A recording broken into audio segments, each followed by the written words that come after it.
Am, Eran más o menos, ¿qué horas eran? Las 2, 3 de la tarde casi ayer estaba con Mario y con Edgar, estábamos yendo a Costco y recibo un mensaje de texto de mi hijo Cristian. Me dice, papá, me dice, estaba con fiebre, estaba con 104 de fiebre, ¿no? En centígrados es un poco más de 100, es bastante.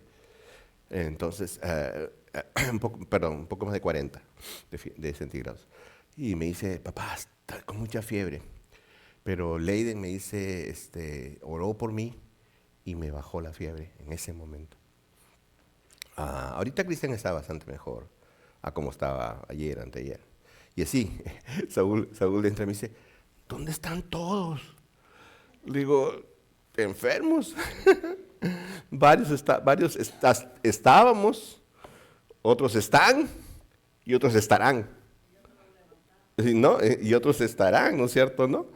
Ahora, alguien estaba catalogando el mundo, alguien quiso ser muy sabio y comenzó a catalogar el mundo. ¿Cómo se cataloga el mundo? Bueno, el mundo se cataloga entre personas sabias y personas no sabias, por no decir otra cosa.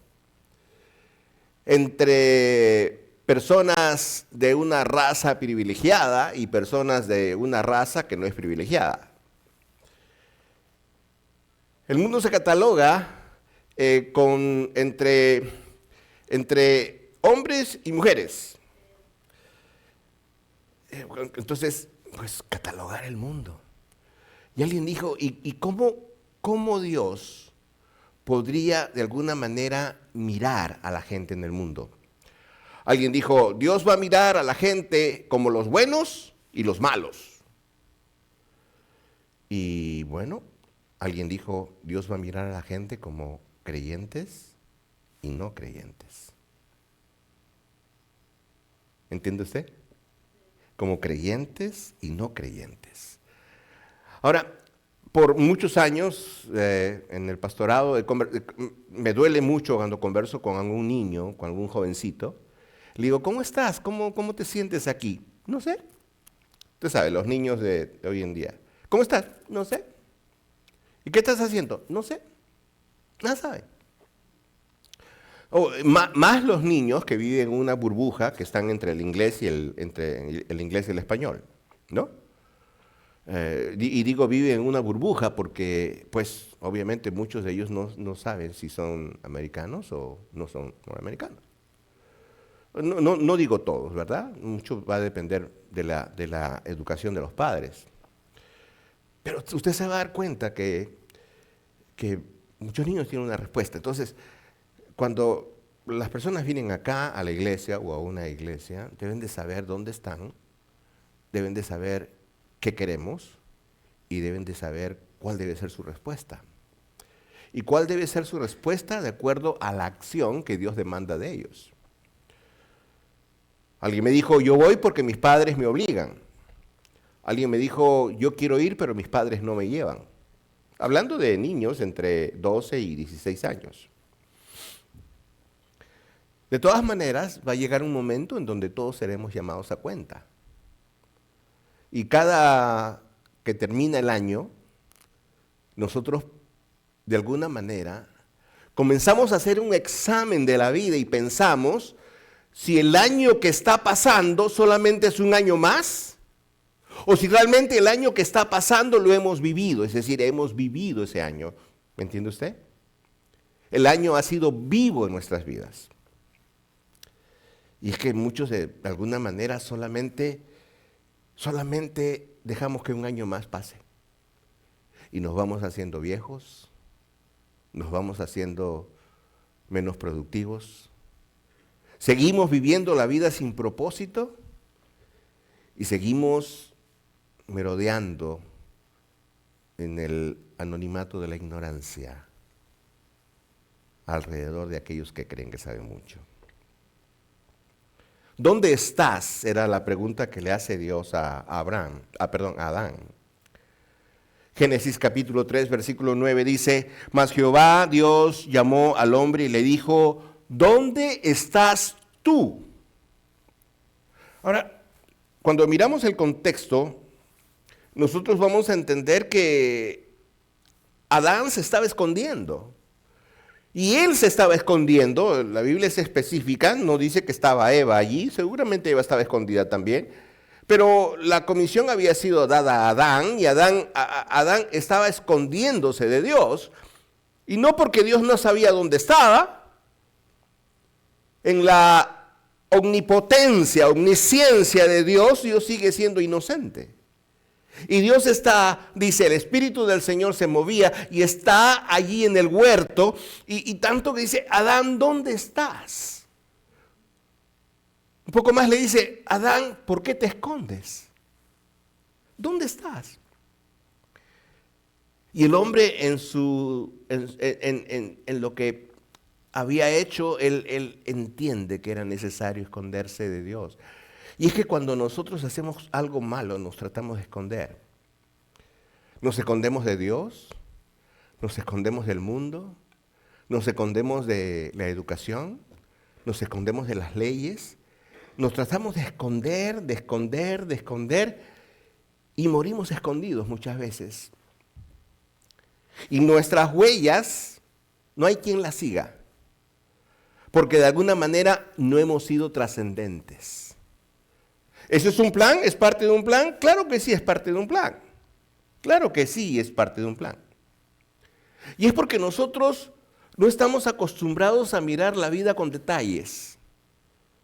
No estamos acostumbrados a buscar una explicación de los por qué. Estamos acostumbrados a una respuesta automática, a una respuesta simple, sencilla, porque se da cuenta que la gente ya no quiere hablar. Dale un celular y la gente habla con su celular, no habla contigo. Las personas, y estoy hablando de niños entre 4, 5, 6, 7, 8, 9, 10 años. Y claro, los padres le van a dar el celular para que los niños se entretengan, porque la mejor niñera es un celular.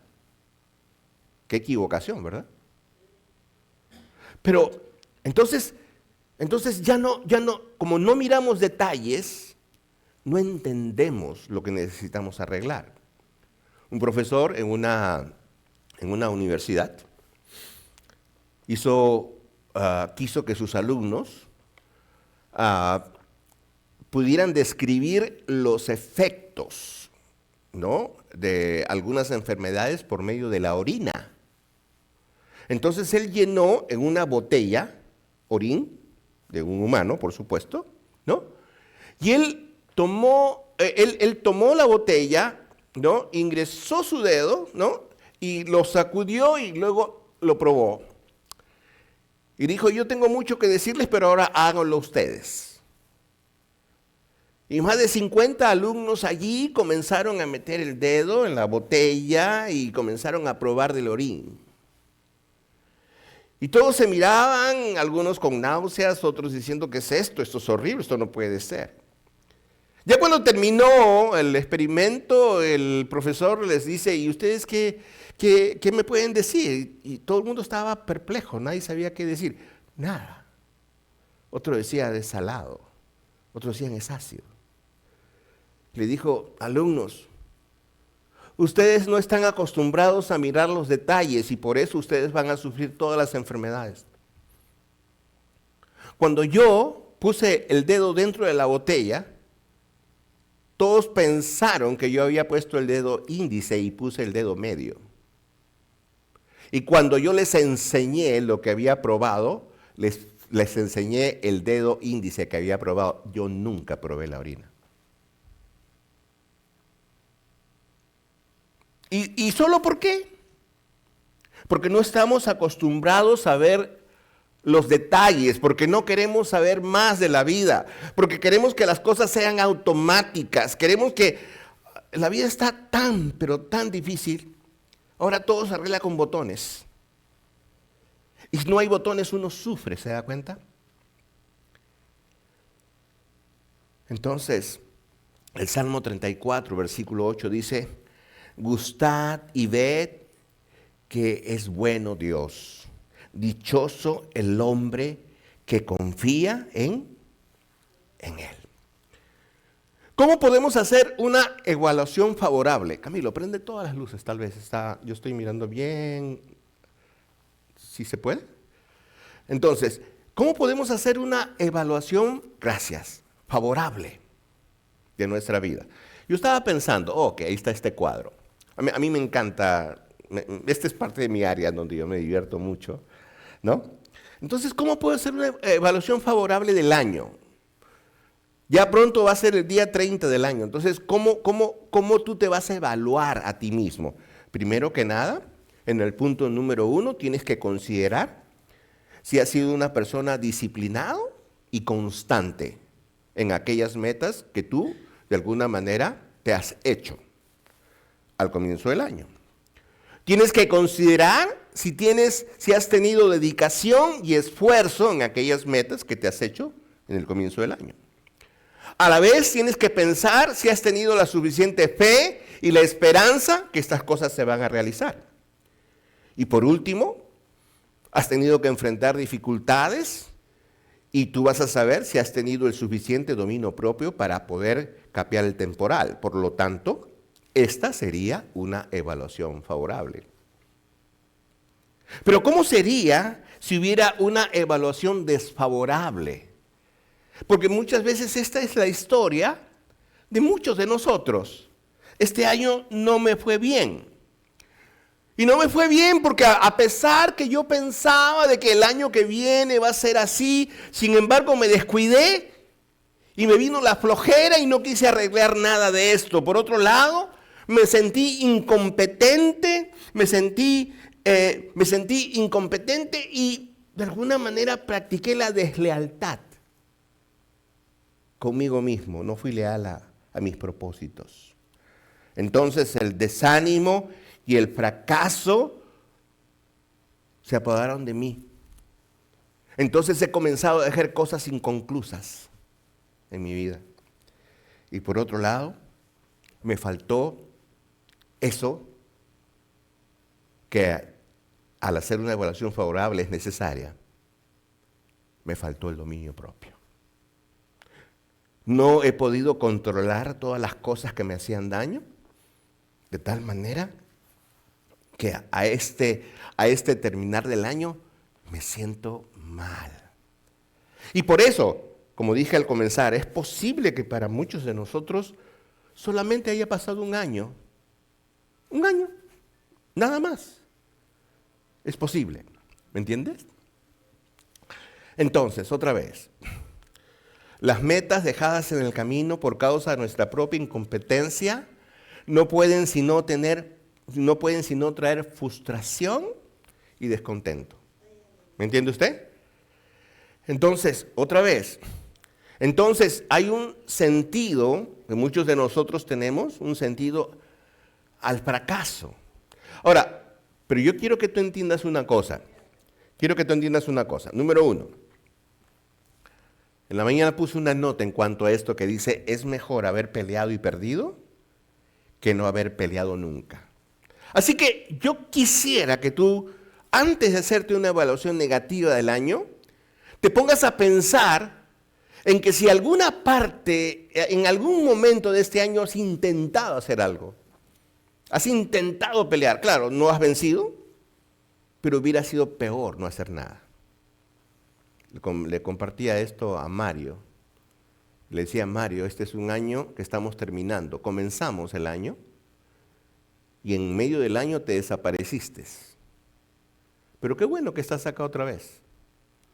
Espero que el año que viene, o sea, dentro de poco, estés otra vez y cuando venga el trabajo no te desaparezcas. Porque es normal, ¿no? Ahora digo, pienso en Mario como mi hijo o como cualquiera de ustedes y se lo diría igual, de la misma manera. Entonces, para nosotros los creyentes, también existe un factor básico e importante para alcanzar nuestras metas. Ahora, otra vez, no estoy queriendo llevarles a un punto administrativo donde de pronto agarremos una agenda y propongamos cuál es tu proyecto de vida, cuál es tu meta, cuál es tu estrategia, cuál es tu propósito o tu presupuesto. Eso es algo que usted debe de hacer, yo le puedo ayudar.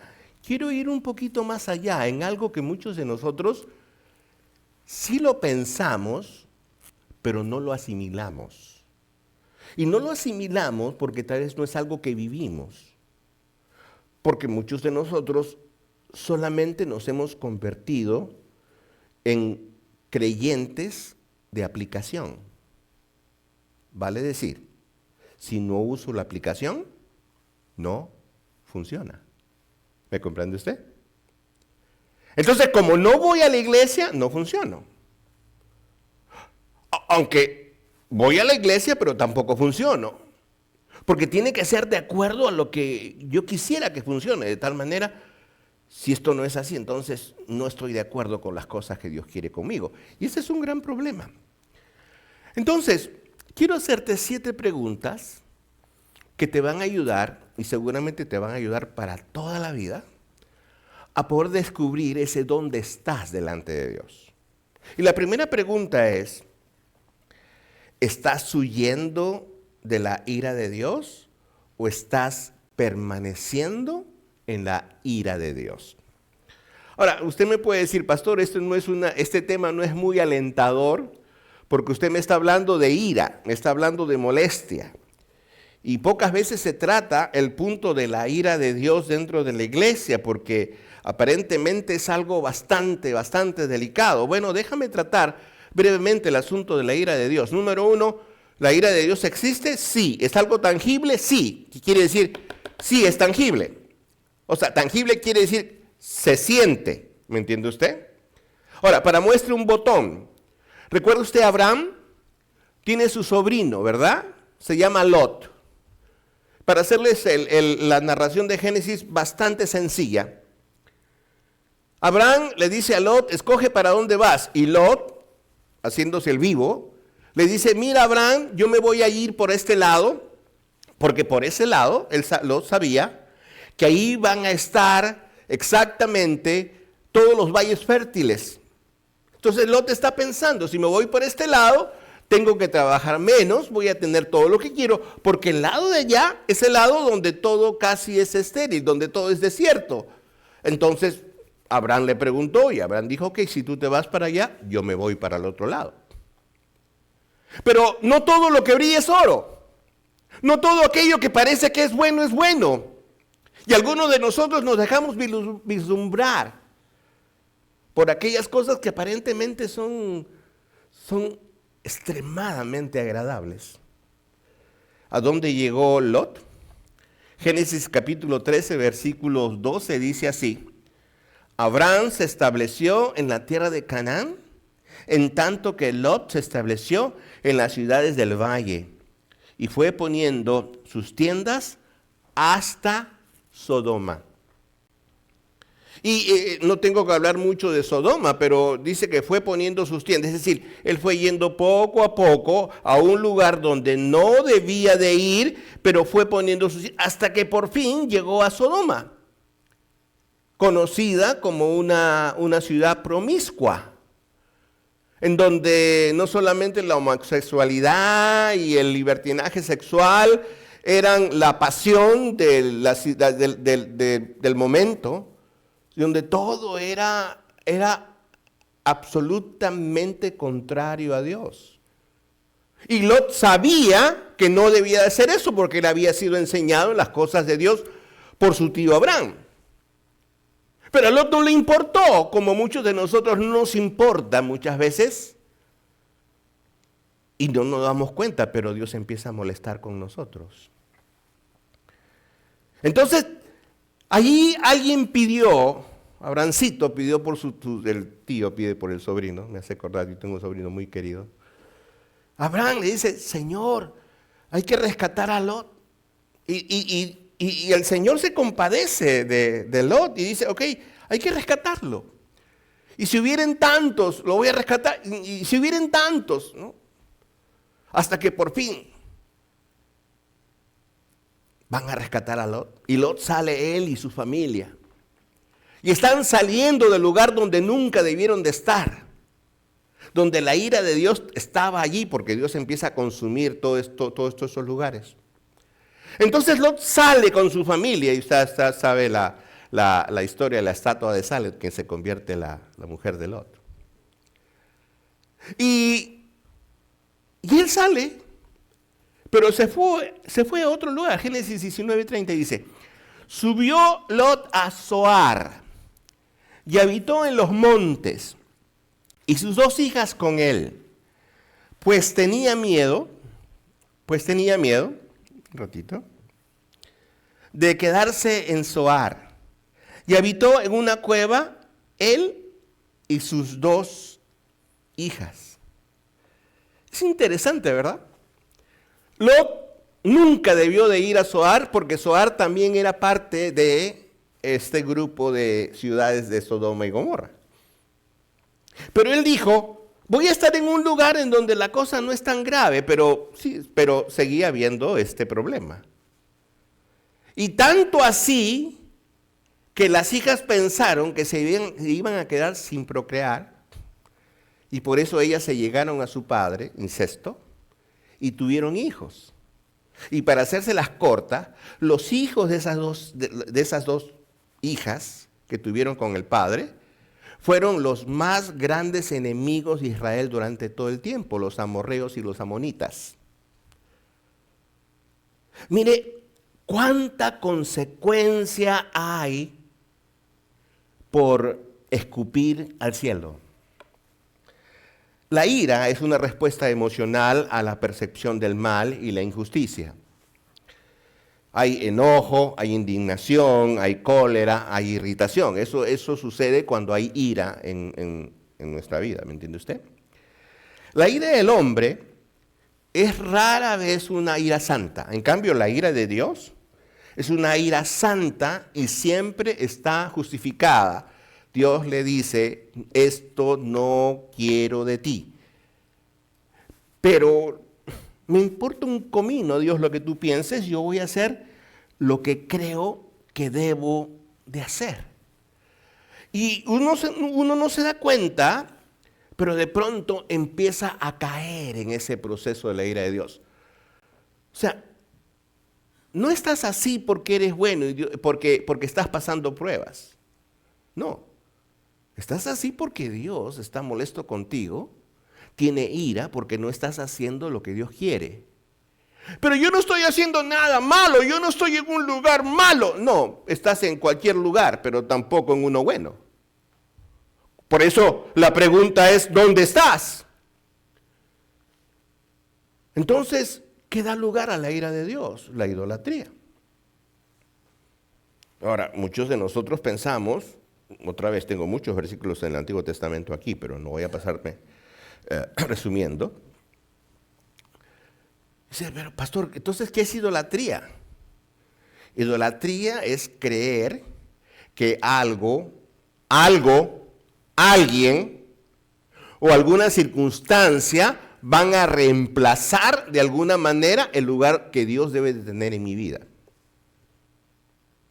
¿Me entiende usted? Alguien o alguna circunstancia va a ser primero que Dios, entonces Dios se va a molestar. ¿Entiende usted? La ira de Dios, de alguna manera, se dirige consistentemente ante aquellos que no siguen su voluntad y son rebeldes. Rebeldes. ¿Me comprende usted? Voy a darles algunos versículos. Deuteronomio capítulo 1, versículos 42 y 43. Dice, y me dijo Jehová, diles, no subáis ni peleéis, pues no estoy entre vosotros, para que no seáis derrotados por vuestros enemigos, y os hable y no disteis oído. Y os hablé y no disteis oído. Antes fuisteis rebeldes al mandato de Jehová, y persistiendo con altivez subisteis al monte. Sí, cuando Dios te dice, no hagas esto, y tú lo haces, ¿qué cosa crees que te va a suceder? ¿Qué crees que va a suceder? En nuestra mente chiquita, como de frijolito, nosotros pensamos, pero Dios es bueno, pero Dios es bueno, Pero Dios es bueno, sí, Dios es bueno, pero no es tonto. Hice un comentario parecido y una persona en las redes sociales me escribió, me dice, pastor, porque yo había dicho que si uno de alguna manera siempre está haciendo el bien a una persona, a la misma persona, bueno, quise decir a la misma persona, y esta persona no reacciona, entonces uno es tonto, ya no es bueno. Entonces alguien me contestó con un versículo bíblico, me dice, la Biblia dice que no os cansáis de hacer el bien. Es un versículo fuera del contexto, porque no se aplicaba al contexto que yo digo. La Biblia también dice, ojo por ojo, diente por diente, y no es un versículo que se aplica allí. La Biblia también dice, yo pagaré, dice el Señor, no te vengues tú, yo lo voy a hacer.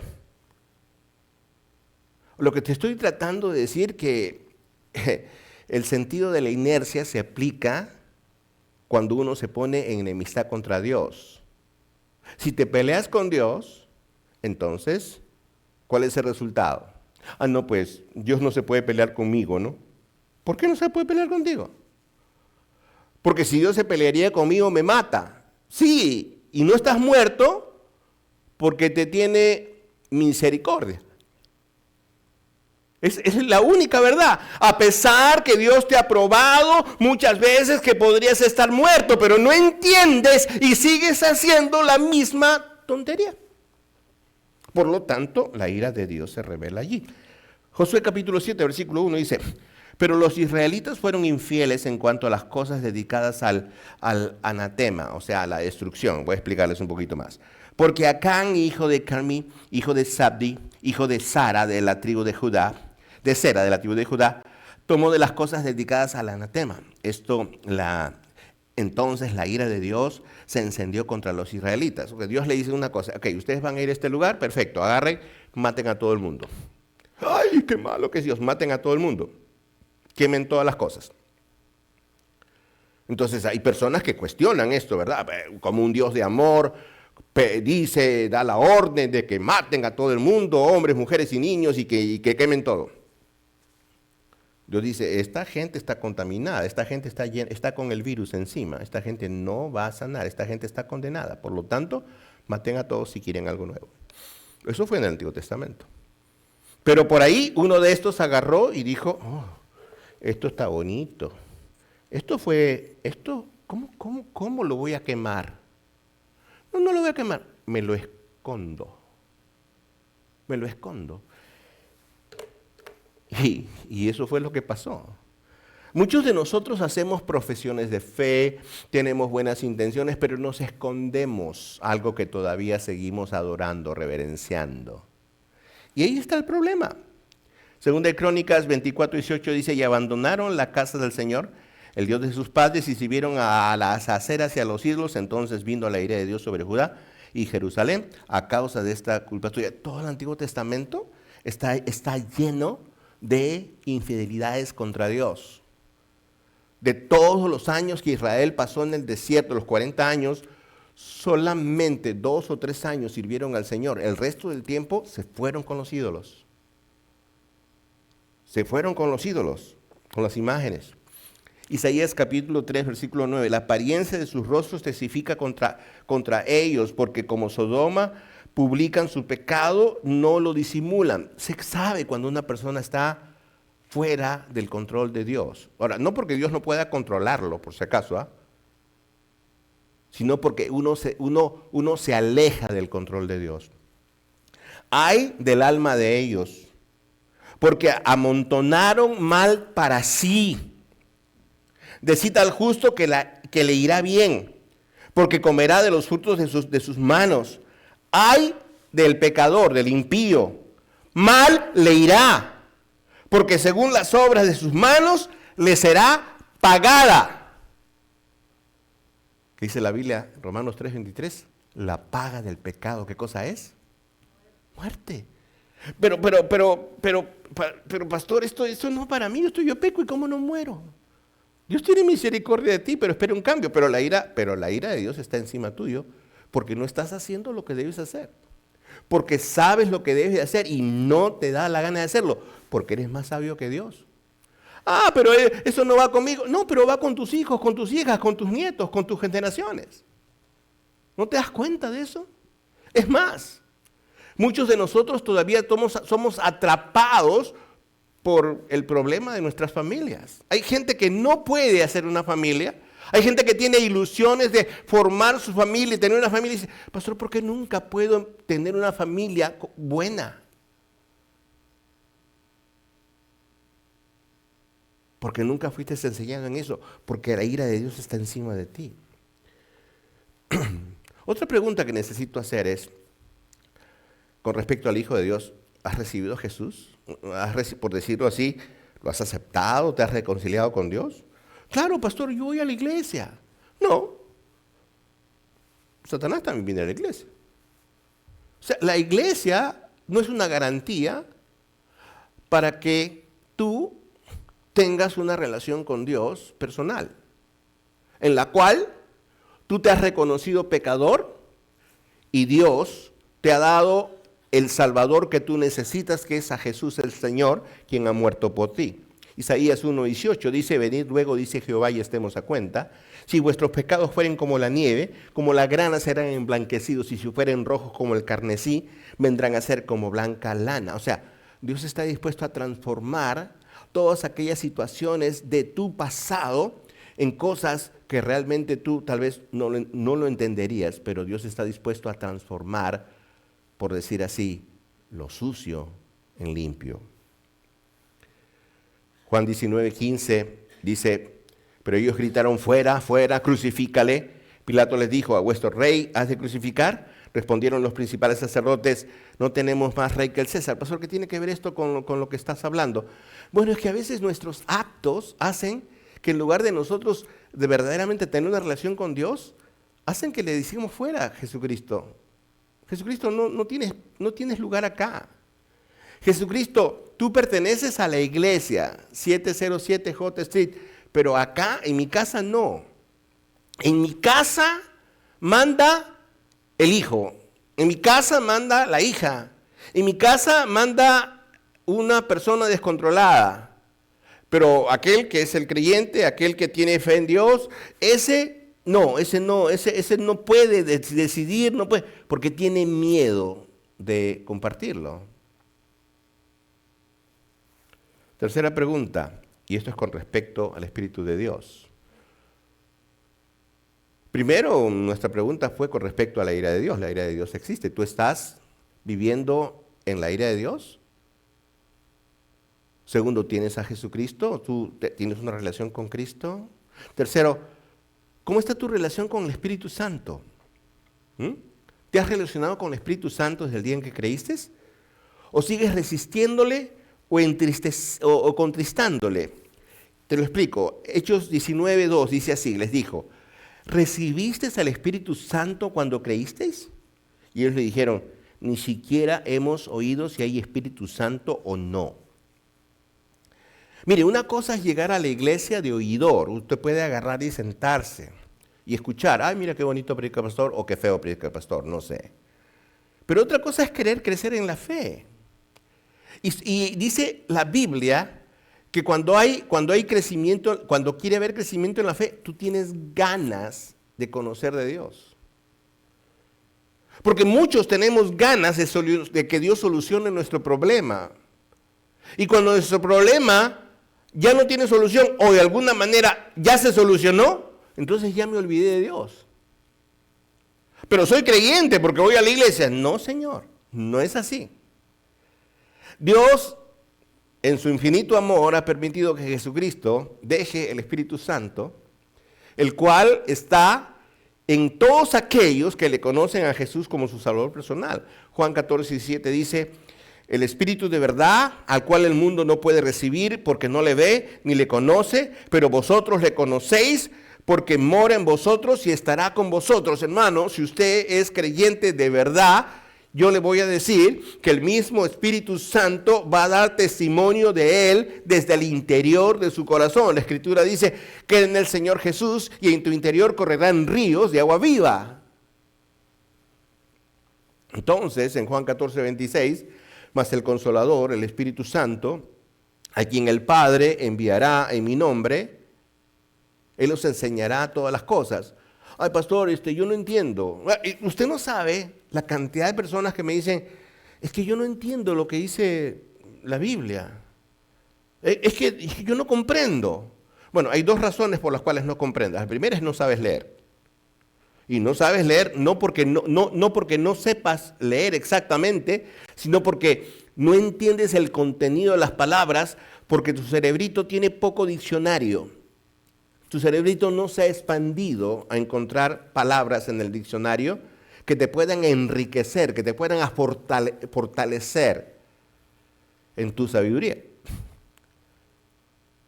Y la otra cosa, y sencilla razón, es porque pues nunca has creído. Tu boca, las circunstancias, los hechos, te han hecho creer que tú crees, pero realmente no crees porque nunca has estado dispuesto a dejar aquello que querías dejar. Y claro, tienes una excusa. No sé. Que es como cuando uno pregunta a los chicos en esta época, ¿qué estás haciendo? No sé. Usted no sabe cómo sufro cuando encuentro personas que parece que en su cabecita solamente tienen esta palabra, no sé. ¿No le toca a usted?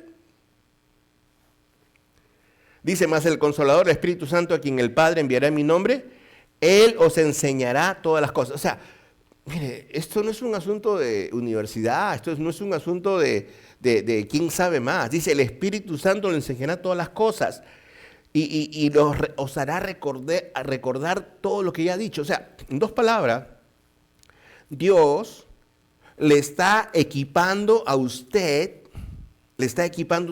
con todo lo que usted necesita. Usted no necesita más que de esto para poder confrontar todas las dificultades en el mundo, porque Dios quiere dar testimonio de sí en usted. Y como la otra pregunta que yo me haría al terminar este año tiene que ver con respecto a la palabra de Dios. ¿Cómo es la palabra de Dios para ti? ¿La miras? ¿O el celular ya tomó la parte de la palabra de Dios? Porque el celular no es la palabra de Dios. Si bien es cierto, agradezco a la tecnología que ha simplificado muchas cosas, pero también desafortunadamente nos extravía de la verdad. Yo siempre le voy a decir a usted, tome una Biblia, tenga una Biblia, busque una Biblia, compre una Biblia, agénciese una Biblia, venga a la iglesia con su Biblia. Traiga su celular, sí, pero no es lo más importante. Entonces, ¿cómo está tu relación con la palabra de Dios? Ezequiel capítulo 3, versículo 3, mira lo que decía este profeta.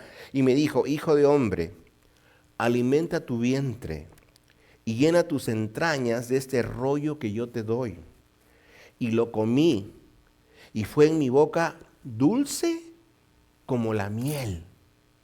¿Tú puedes decir esto en esta noche? Que la palabra de Dios es dulce como la miel en tu vida. ¿Puedes dar testimonio en la palabra de Dios? Daniel capítulo 5, versículo 5 dice, en aquella misma hora aparecieron los dedos de una mano de hombre que escribía delante del candelero sobre lo encalado de la pared del palacio real, y el rey veía la mano que escribía. Ahora, para darles una idea, cuando tú lees la palabra de Dios, se queda tan prendida en tu mente que cuando tú visualizas alrededor puedes ver la escritura de la palabra narrando lo que has leído allí delante tuyo. Este era un efecto visual, pero cuando uno pasa tiempo con la palabra de Dios, el Espíritu Santo, Dios mismo se encarga de probarte que lo que tú has leído es real, es verdadero, es fiel. Pero yo no sé, porque no lees pues. Pero yo no entiendo, porque no lees pues. Pero yo quiero saber.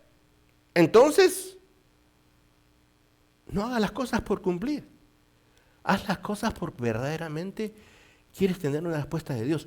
Dios no se molesta cuando tú le dices, Señor, yo quiero entender y no entiendo. Dios no se molesta. Al contrario, se goza porque te va a ayudar a entender aquello que no puedes entender. La otra cosa, ¿cómo está tu ánimo en tu vida? ¿Cómo está tu relación con los enemigos de Dios? ¿Cómo está tu relación con los enemigos de Dios?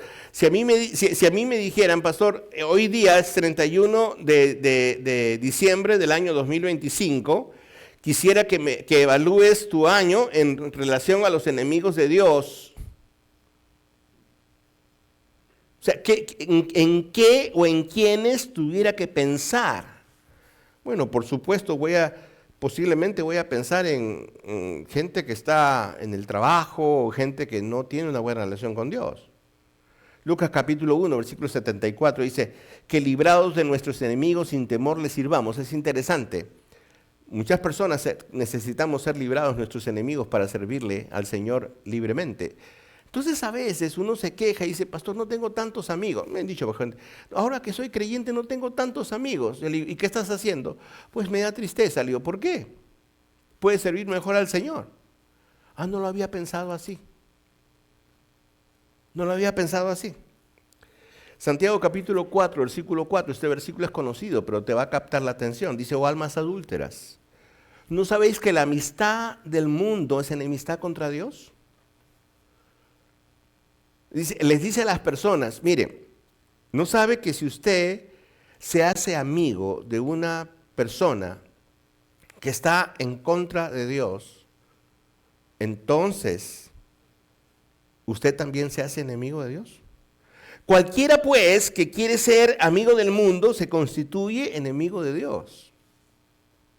Ahora, claro, ¿no? O sea, entonces alguien me dijo, pastor, entonces ¿en qué tipo de mundo voy a vivir? Todos mis amigos son enemigos de Dios. Sí, pero Dios siempre tiene una salida. Dios siempre te ha ofrecido una salida. Ahí dice, pero no la veo. Claro, porque uno dice, quiero ver la salida primero para poder salirme de esto. Así no funciona Dios. Así no funciona la fe con Dios. Para nada funciona así. Y por eso que la ira de Dios se sigue agregando a ti.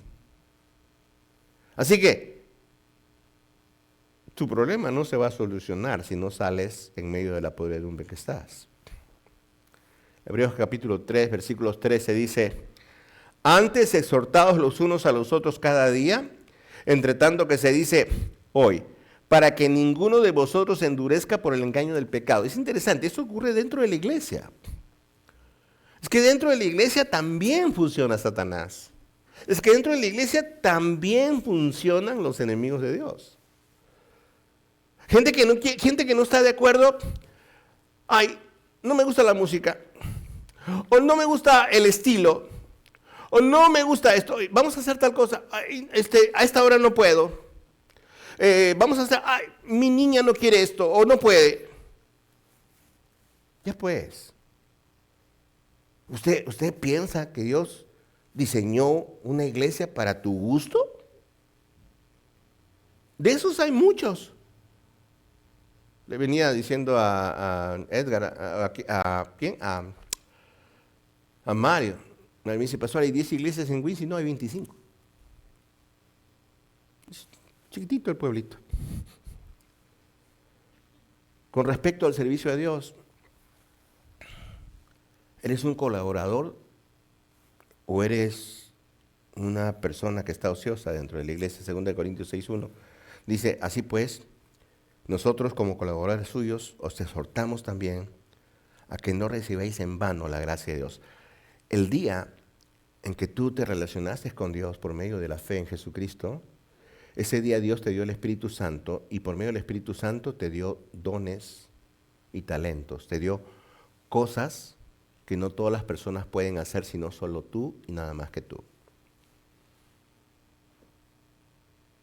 ¿Cómo estás en relación a eso? ¿Estás verdaderamente ejerciendo esta parte? ¿O eres de las personas que dicen, ay, no puedo porque yo no sé, yo no entiendo? Pues no eres creyente, ¿verdad? Bueno, tal vez, perdóname, de repente estoy hablando de más y si eres un creyente, pero en todo caso eres un creyente que eres una vergüenza. Es una tremenda vergüenza. ¿Por qué? Porque no puede haber un creyente que siendo un hijo de Dios se sienta desvalido, se sienta minusválido, sienta que no vale. Cuando el valor que nosotros tenemos es justamente eso, somos llamados hijos de Dios y Dios nos llamó para algo completamente especial. Y esa es la última pregunta que me haría para comenzar el siguiente año mejor. Y esto tiene que ver con la segunda venida de Cristo. La primera venida ha sido, bueno, vamos a decir 2025 años aquí, que vino el Señor Jesús como bebé. Así fue. Pero estamos esperando que este bebé, ya no es bebé, venga en cualquier momento, porque todas las profecías se encajan con eso. No tenemos la hora, no tenemos la fecha, no tenemos exactamente, no tenemos esos detalles, pero sabemos que esto va a suceder en cualquier momento, porque toda la Escritura lo define. Algunos creyentes me han dicho, pastor, pero el Señor Jesús no viene, entonces yo voy a vivir mi vida como quiero vivirla, ¿sí? Eso se llaman burladores. Primero Juan 3:3 dice, y todo aquel que tiene esta esperanza en Él se purifica a sí mismo, así como Él es puro. ¿Sabe? Alguien me decía, ¿qué gano yo si tengo esperanza en que el Señor Jesús va a venir? Bueno, la Biblia dice, velad y orar, para que cuando venga el Señor los encuentre ocupados. Por lo tanto, cuando yo tengo cuando yo tengo esta esperanza que el Señor va a venir en cualquier momento, porque eso es lo que hay, dice la Biblia que esta persona se va a purificar a sí mismo. ¿Me comprendes? Entonces, esperar que el Señor Jesús venga en las nubes es algo maravilloso. Esto va a suceder en cualquier momento. Este año ha transcurrido y nos emplaza a analizar nuestras oportunidades aprovechadas o acciones no ejecutadas. Nos recuerda las alegrías de un buen momento o las tristezas de una mala noticia. Nos invita a olvidar la ofensa recibida y a empezar una mejor relación. Nos motiva a aprender de los fracasos y esperar más de nosotros mismos y nos encara sobre todo acerca de nuestra misión histórica y nos acerca más a nuestro destino eterno. El Señor está cerca, es posible que en 2026 todos estemos en la gloria. Y regreso a la pregunta que me hizo Saúl cuando entramos. Pastor, ¿dónde están todos? ¿Dónde están todos? Espero que yo no esté ese día y espero que Saúl tampoco esté, ¿no? Y no sé si me entiende, pero lo que honestamente se espera es que todos vayamos con el Señor y que ninguno se quede, ¿me comprende usted? Todos vayamos con el Señor y ninguno se quede, porque la Biblia dice que el Señor mismo, con voz de mando, con trompeta de Dios, descenderá del cielo, los muertos en Cristo resucitarán primero, y luego los que habremos quedado seremos arrebatados juntamente con Él en las nubes para recibir al Señor en el aire. 1 Tesalonicenses capítulo 4, versículos 13 al 16. Entonces, hermanos, espero que este año, al hacer su evaluación, usted pueda decir como Pablo en el libro de Filipenses, en capítulo 3, donde dice, hermanos, yo mismo no pretendo haberlo ya cansado, pero una cosa hago, escuche bien esta parte, olvidando ciertamente lo que queda atrás. Hay muchos días, muchas horas que quedan atrás, tienes que olvidarlo. Prosigo a la meta, o sea, ¿cuál es tu meta en el Señor? Al premio del su premio de amamiento de Dios que es en Cristo Jesús. O sea, hay un sumo bien de parte de Dios para ti. Cuando tú has decidido seguir a Jesucristo, ser un discípulo de Él, yo te animo en el Señor a que el siguiente año te conviertas en un verdadero discípulo de Dios. verdadero discípulo del Señor Jesucristo en la iglesia. Te animo a que este año que está pasando, puedes decir así, olvidando ciertamente lo que queda atrás, olvidando el dolor, olvidando las angustias, olvidando todo mis faltas. El siguiente año yo espero que me hagas mejor. Cierra tus ojos donde estás, cada ojo cerrado, cada rostro inclinado. Les quiero desear un feliz año, pero más que desearles un feliz año, quisiera que cuando usted tenga la oportunidad de pasar al año 2026, puedas prometerle al Señor y decirle: Señor, el año que viene va a ser un año fructífero, va a ser un año bueno, porque te voy a seguir fiel. Te doy las gracias, Señor, en el nombre de Jesús. Amén. Camilo, ¿tienes algo para poner? Gracias. Nos ponemos de pie entonces.